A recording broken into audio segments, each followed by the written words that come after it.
Hey guys, Dov here, back with another best-in-class unit. Yes, that's right, I think the Blades of the Blood Queen are the best great weapon, not only the best greatsword specifically, but in general the best great weapon unit in the game. And some of you I can already hear typing in the comments with your clickety-clacks that, in fact, the Crimson Killers, or alternately, Chosen with Great Weapons, are the best Great Weapon unit in the game. And while I would largely agree that Chosen with Great Weapons and Black Orcs and the Crimson Killers, Black Orcs in general, and the Crimson Killers, I should say, all have a contender, a shot at being that slot. But as it is, I feel the Blades of Blood Queen deserve the title. And the reason is they have the best support. From this foot character squad, they can get constant stat buffs and debuffs to enemies that put them way over the top in terms of their stats. They've also got Frenzy, Murderous Mastery, which is absolutely huge. Massive power spike lasts longer than the regular Murderous Prowess, right? As for the rest of the build here, this is Legatus, back from the tournament I threw a while ago, the Land of the Living. A Death Hag here, he's got the Chili Boy, of course, a couple Sisters of Slaughter, which I am planning on talking about soon as well. Repeater crossbows, some dread spears, and for the greenskins, plenty of Spider Rider archers. They've got Orc Boys and Biggins, a couple of Stone Trolls, and Grom the Paunch leading the way. A couple of Wolf Riders as well. And yeah, it looks like some Harpies already getting routed off in the back as well. But the Blades of the Blood Queen, going to move in here now. 8-Peak Loons are an awesome unit, probably one of the best regiments renowned in the game, to be honest, but they are going to get absolutely just wrecked. All of the wrecks. Oh man, look at those greatswords swinging. Executioners are probably one of my favorite units on the Dark Elf roster. They're just so cool in general, and the Regiment of Renown here with their crimson color scheme and like the sort of mail shirt thing that they wear looks just the sort of slate color of their armor, the gold accents, just looks so good, man. They look like so classy. Here you can see a big old Soul Blight's going to debuff them a little bit. It won't do much though. You can see they basically completely wreck the AP Loons there with taking almost no damage in return. A big part of that too is, again, Morathi providing debuffs. You can see the AP Loons are down to 16 and 22 on their combat stats, while 56 and 43 is the stats for the Blades of Blood Queen there. So absolutely massive. Grom the Paunch charges in. They take pretty little damage from him as well, all things considered. Unfortunately, the Wolf Riders and the Spider Rider archers and all the light cavalry for the greenskins is pressuring very heavily. These repeater crossbows are absolutely going to get wrecked here. The Sisters of Slaughter also came in, did some pretty good damage from Savage Orc Biggin, two Savage Orc Biggins, but I believe the 8-Peak Loons actually got a good Fanatics cast through this one. This other one was able to clean up as well, but Death Hag overextends, is getting circle beaten by trolls here. She'll be able to hold out for a decent amount of time, given her physical resistance and stats and so on. And again, the debuffs on the trolls to melee attack from the Chill Blade makes it a little bit harder for her to make contact, but more units rushing in here to try and, I'm not really sure what Grom's doing, to be honest, but she is definitely getting hit hard right now. And Morathi's going to roll in, get a good hit on Grom there, start to deal with some of these trolls in the meantime. Back to the Blades of Blood Queen, though. They're up to 140 kills already, having now just completely butchered also a unit of Orc Boys. It looks like they're going to move on, try and get the last of these Savage Orc Biggins there. Some Dread Spears pushing into the back line, trying to shut down the Orc Air Boys, just getting ransacked by Wolf Riders. I mean, Wolf Riders not the best unit stat-wise in the game. They're pretty poor, actually, and even for light cavalry at this price range, at that price range, the cheapest light cavalry in the game. What can you really ask of them? In that amount of numbers, though, they'll do okay. Even still kind of having to pull back against the Dread Spears as I say that. But the support from all these units coming in against these trolls has been awesome. And one thing about Blades of the Blood Queen as well, while their weapon strength isn't great for this task, their stats are good enough that they can actually fight monsters in large units as well, especially those that are well armored. Just because, especially with Morathi's buffs and debuffs, they'll shrug off a lot of the hits and they'll be making consistent contact with armor-piercing damage. Although you don't get the anti-infantry bonus, it's still a pretty good amount of damage overall, 23 AP, which is quite impactful, right? That's even with a little bit of poison, I think. Yeah, 44 is the baseline with Frenzy. And that Murderous Mastery, you can see just barely wearing off there. Absolutely huge, huge power spike, but They're going to push through, just clean up whatever infantry comes into contact with them. Those Orc boys are completely done for. The Spider Riders, of course, going to kite back at this point. The Dark Elves are pretty well ahead on the balance of power, though, especially because Marathi's so healthy. Grom the Paunch has been kind of bogged up in this engagement for a while, and if he gets hit by the Chili Boy, he gets frostbitten, he's actually going to have a little bit of a harder time, I should say, getting away. He'll probably be fast enough to still get away from most things here, but it's going to turn into kind of a kite game for the Greenskins, which is pretty obvious. They need to with all these Spider Riders and so on. Spider Riders won't do all that much damage, though, and since their accuracy is poor, I mean, the net effect here on the Blades of the Blood Queen, considering the volume of fire being expended, is going to be pretty negligible, not to mention Chili Boy's up here pressuring, again, getting the Frostbite, just messing with the Spider Riders, not allowing them to focus on the Blades here. And the Chill of Sontar can act as a great HP sponge and tank here, just soaking up all of the arrows. Is this the end of the Blades, though? Oh man, they're going to get charged by some Wolf Riders, who they will absolutely wreck, but here comes Grom as well. He'll get some good splash attacks, a little bit of a drive-by there. Orc Air Boys also, with their decent AP values, getting some nice shots in the back here. Up to 181 kills, though, Blades of the Blood Queen. They do see off those Wolf Riders. Oh man, Grom's having a great old time, though. Blades are pulling back here, pursuing the Wolf Riders a little bit. Nope, here comes the Chili Boy. It's all over now. Grom gets hit by the Chili Boy. The Death Hag also here getting the extra physical resistance of the Guardian. That's not really something I've talked about at all in this cast, but it absolutely has been a factor in help mitigating some damage against Marathi and the Death Hag. Having that Guardian whenever it's in range to mitigate physical damage. Quite nice. Beautiful Frost Breath attack. Doesn't quite finish off Grom, but it does help see him away. Another Wasp pop, though, with these Spider Riders and other units rushing in now. This is suddenly a very dangerous situation for Marathi, having that breath just been spent there.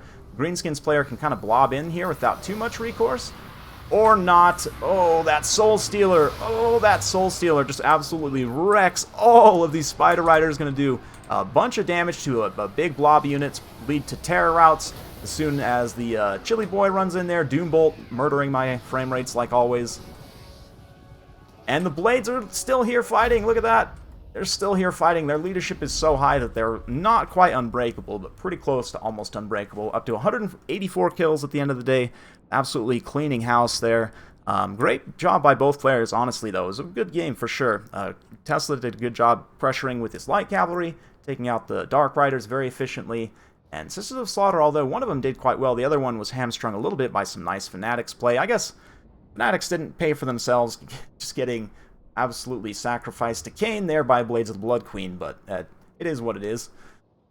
Chili Boy also doing a great job as well. 109 kills from Marathi. She is an absolute beast, to be honest. And yeah, Spider Rider Archers, a unit I'm planning on talking about soon, did a great job. Also, the Biggins, one of them did okay, but they kind of got run over a little bit here. Orc Boys also, planning on talking about them soon, but I don't think they're quite the right pick in this matchup specifically. But going back to the Blades, just want to make some real quick comparisons to some other great weapon units, right? So if you look on paper, sort of other elite great weapon units, right? I guess we could include Hammers, the Peak Gate Guard in this as well. So let's go ahead and kind of queue these different units up. So we've got Chosen with great weapons, not a Regiment of Renown, but just the only real unit in this class. I mean, I guess Black Orcs probably are in the elite great weapon class, and maybe there's a few others, like Censor Bears, but Crimson Killers, if we're going for the really top end, this is kind of the company you're looking at, right? 1450, 1500, 1550, right? Blades of the Blood Queen, I'll have them highlighted so we can compare. Chosen with great weapons are, on paper, just a better unit overall, right? A little bit more armor, but more HP. They don't have the anti-infantry bonus, but they're more well-rounded, much better charge bonus, a better melee defense, which we know is important, right? But that doesn't include any of these abilities down here, like Frenzy or Murderous Mastery, which both give extra attack power to the Blades of the Blood Queen, or extra melee attack, I should say specifically. The Guardian is also something that's kind of... It's hard to put an exact value on, but it is certainly something that's valuable, especially given the sort of foot character squad type of play that you can do with the Dark Elves. It's pretty powerful.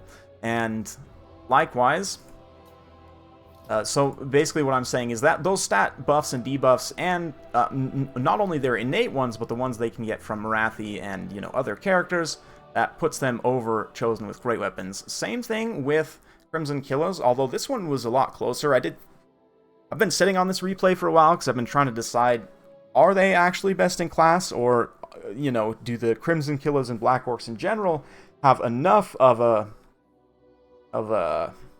say to be, you know, the true best in class in this great weapon, elite great weapon specifically, but more in general, just great weapons, the best great weapon in the game, right? And they probably are just purely on their own, like in a vacuum, but that's not how this game works. Granted, they do have access to WA, which is, I would say, is equivalent, if not maybe a little bit better than Murderous Prowess, or Murderous Mastery even. And, you know, Greenskins also have quite a few stat buffs. The only thing is they don't have quite as many passive stat buffs, right? Like, you've got a few, mainly Bob here has his passive melee attack buff, right? But you really don't have too many others outside of that. Wurzag going all out on casting can give you a pretty good stream of melee attack from the Bonewood staff, but that ties you to a specific lord who's pretty squishy, and while he is very strong, you know, you may not always want to take him. So just in general, I would say, I mean, the Dark Elves having more access, I mean, it does kind of tie you to Marathi if you want to do that specifically, but you don't necessarily have to, given that you have, you know, the Death Hag has one, you've got the unit here, this Chariot, right? Bloodrack Shrine has a few, you've got the Master also has some, even in the right situation, like this Canine Assassin, using this Assassin's Trophy on a character, and then using the Blades of the Blood Queen to take him out, which I guess you have some character assassination buffs for the Greenskins, so maybe that's not the best direct comparison, but just in general, because you have, like, what, 4 units with passive stat buffs, whereas with Greenskins, I mean, you only have one with true passive stat buffs, and the others, you know, have some support abilities. I guess Azag, I think, one of his is passive now, if I remember right. Yeah, plus 10 melee attack, which is actually, yeah, it's pretty good. Yeah, so they have a couple, right, but not nearly as many options or, you know, as much stack ability as the Dark Elves, which is what kind of puts the Blades of the Blood Queen over the top for me. Likewise, Blades also have much better leadership, which is very important for a unit that's this expensive. You really don't want them routing. And the melee defense as well. Melee defense is a super important stat, and plus 9 is a pretty big difference. And, you know, higher base melee attack even without Frenzy, right? So their stats are just overall better. Yeah, they do less weapon damage and the splash attacks are a thing, but I think, and again, in a head-to-head, the Crimson Kills probably would win, but that doesn't necessarily mean that they're a better unit, right? Like, you see Blades of the Blood Queen a lot more frequently than you see Crimson Killers. Pete Gateguard I haven't really talked too much about. They have some going for them, the magic resistance, actually, the magic damage too, armor sundering, and just crazy weapon damage. I mean, like, on par with Black Orcs, or even higher, I think. Yeah, even higher. Hammerers have ridiculous weapon damage. But, again, they don't have all the same support abilities as... I mean, you do have a few, don't get me wrong. Like, Thorgrim's got one, I think, what, the Thane's got one, but it's just not the same level of stackability. And, like, they don't have Guardian, you know, armor sundering, is that the same as, it's the same in value as Guardian, or less or more, it's hard to say, but, you know, a little bit slower too. And again, less leadership for a unit that's pretty close in terms of cost. You have slightly better stats baseline. Mostly that's just plus 9 melee attack, which is obviously made up for. Frenzy, I think, is what, plus 5? Plus 8. So yeah, that almost itself makes up for the difference in stats there. And Dwarfs, only a little bit more HP. It's not nearly as much of a difference. It's an interesting comparison, though. Let me know what you guys think down in the comments below. Am I a complete idiot? Are the Blades of the Blood Queen the best great weapon unit in the game, or should that title go to a different unit like, say, Black Orcs, because the base unit for Black Orcs is better than the Regiment of Renown of Executioners, which I would absolutely agree with. You know, that is a fact. I will say that Black Orcs are generally better than Hargoneth Executioners just because they're a little bit more universally useful. But, and I guess the regular Executioners also have Murderous Mastery. I totally forgot about that. That's not really an advantage in their favor then, but the Frenzy certainly is. And just their leadership, too, is ridiculous. So, Yeah, let me know what you guys think in the comments down below. Hopefully you enjoy. If you like this sort of content, be sure to like, subscribe, hit that bell notification. Every time I upload a new video, you'll be notified. Thanks for watching, and we'll see you next time.